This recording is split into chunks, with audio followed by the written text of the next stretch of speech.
यमुनोत्री धाम के लिए हमारी यात्रा शुरू होती है हरिद्वार से। हमने एक गाड़ी हायर की थी इस यात्रा के लिए, और चूंकि ये हमारी अपनी गाड़ी है, हम आपको यह भी बताएंगे कि आप कौन कौन से साइट सीइंग कर सकते हैं बिना ज़्यादा डिटॉर के। और मेरी व्यूअर से यह भी रिक्वेस्ट रहेगी, अगर हमने कोई साइट सीइंग मिस कर दी हो तो कृपया आप अपने अनुभव कमेंट बॉक्स में ज़रूर शेयर कीजिएगा, ताकि भविष्य में जो भी यह यात्रा करे वो यह साइट सीइंग का भी आनंद ले। बस हमारी एक कोशिश ज़रूर है।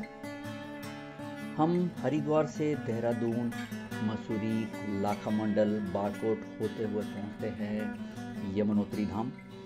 आमतौर पर श्रद्धालु बारकोट में रुकते हैं, और चूंकि हमारे पास समय कम है और हमारी अपनी गाड़ी होने का यह भी फ़ायदा हुआ कि हमने यमुनोत्री में ही स्टे करने का निर्णय लिया। बारकोट से जानकी चट्टी करीब 2 से ढाई घंटा लग सकते हैं, और यह भी ट्रैफिक और वेदर कंडीशन के ऊपर डिपेंड करेगा। हिमालय की पर्वत श्रृंखलाओं में बसा यमुनोत्री धाम हिंदुओं के 4 धामों में से एक है। यह उत्तराखंड के उत्तरकाशी जिले में कालिंद पर्वत पर स्थित है। यह माना जाता है कि जो 4 धाम की यात्रा कर लेता है उसे मोक्ष की प्राप्ति होती है। शायद इसीलिए 4 धाम की यात्रा का इतना महत्व है। यमुनोत्री धाम 4 धाम यात्रा का पहला धाम है। इसका मतलब यह भी है कि हम 4 धाम की यात्रा की शुरुआत यमुनोत्री धाम से ही करेंगे, और इसे हम अपना पहला पड़ाव भी कर सकते हैं। पहले पेट पूजा और फिर काम दूजा। चलिए पहले नाश्ता कर लेते हैं। का पहला दिन, और हम हरिद्वार से करीब 6:55 के निकले सुबह, और नाश्ते के लिए अभी बस रुके हैं। और ये है डोई वाला। यहाँ पे कहा गया है कि हमें समोसे और छोले सबसे फेमस है, तो बस हमने समोसे और छोले का ऑर्डर दिया है, और गरम गरम चाय पी लिए हैं। गरम गरम समोसे बन रहे हैं, इधर छोले, और बस चाय हमारी अभी ख़त्म हुई है।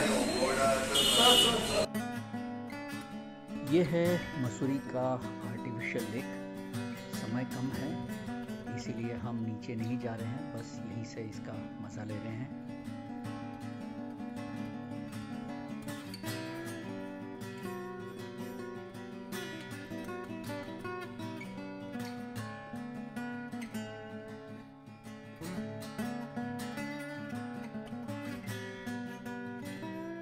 हम मसूरी की वादियों में हैं, and I must say I have been even to Srinagar.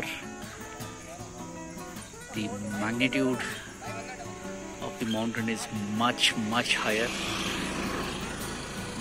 and it's beautiful. No words to describe, I should say. ये केम्प्टी फॉल है, मसूरी से लगभग 15 किलोमीटर, और हम हरिद्वार से अब तक लगभग 100 किलोमीटर तक पहुंच गए हैं, और सफ़र करते हुए 3 घंटे 5 मिनट हो गए हैं। बहुत ही सुंदर नज़ारा है ये केम्प्टी फॉल का। पानी देखिए कितना साफ है। मैं और आपको दूसरा भी व्यू बताता हूँ जहाँ ये पानी नीचे जा रहा है।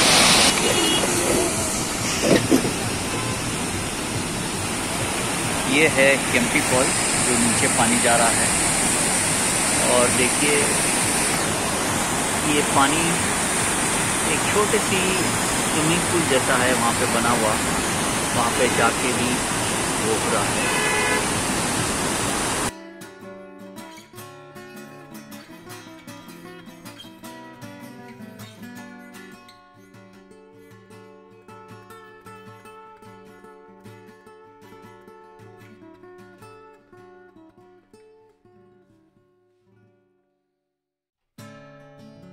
Every turn in this valley has a spectacular view. हमने मसूरी देखा, मसूरी की वादियाँ, और दी आर्टिफिशियल लेक, और केम्प्टी फॉल्स देखा। खेद इस बात का ज़रूर है कि हम ज़्यादा समय नहीं बिता पाए, बट खुशी इस बात की और भी है कि हम समय पर यमुनोत्री पहुंच जाएंगे। बस दिन ढलने के पहले हमें पहुंचना है और गाड़ी में चलते हुए काफ़ी समय हो गया है, कड़ाके की भूख लग रही है।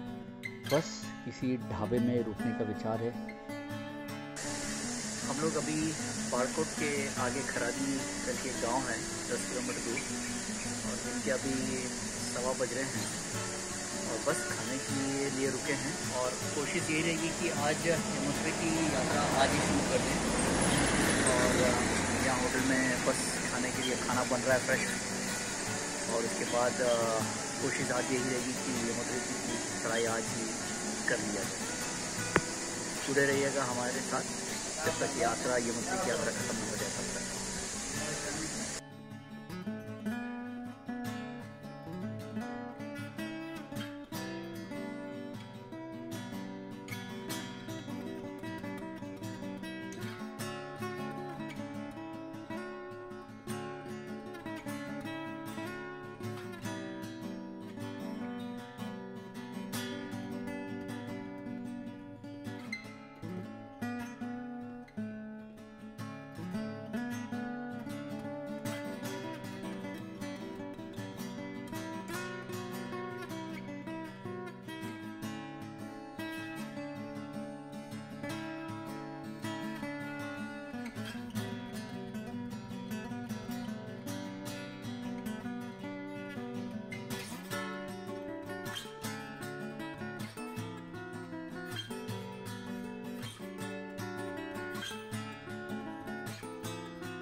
कुदरत का भी एक निराला खेल है इन 4 धामों में। 2 धाम में चढ़ाई है तो 2 धाम में चढ़ाई नहीं है।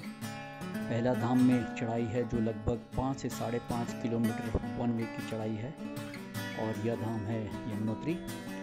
दूसरे धाम गंगोत्री में कोई चढ़ाई नहीं है। आपको आराम करने का पूरा समय मिल जाता है पहले धाम की चढ़ाई से। और तीसरे धाम में लगभग 19 किलोमीटर की लंबी चढ़ाई वन वे है जो कि केदारनाथ की चढ़ाई है। और चौथे धाम जो कि बद्रीनाथ का है, फिर उसमें कोई चढ़ाई नहीं है और वापस आपको पूरा आराम करने का समय मिल जाता है। चढ़ाई ब्रेक, चढ़ाई और फिर ब्रेक, यह है कुदरत का अपना तरीका बैलेंस करने का। आप चढ़ पाए या नहीं, निराश ना होना। हमारा लक्ष्य दर्शन से होना चाहिए, जो कि पालकी और घोड़े से भी पूरा किया जा सकता है। अब हम थोड़ी देर पर ही यमुनोत्री धाम पहुंच जाएंगे। लगभग 3 साढ़े 3 बजे के आसपास पहुंच जाएंगे। धूप अभी भी अच्छी है और पूरा विचार है कि हम आज ही चढ़ाई कर लें। आप हमारे साथ बने रहिएगा, बस यही हमारी इच्छा है।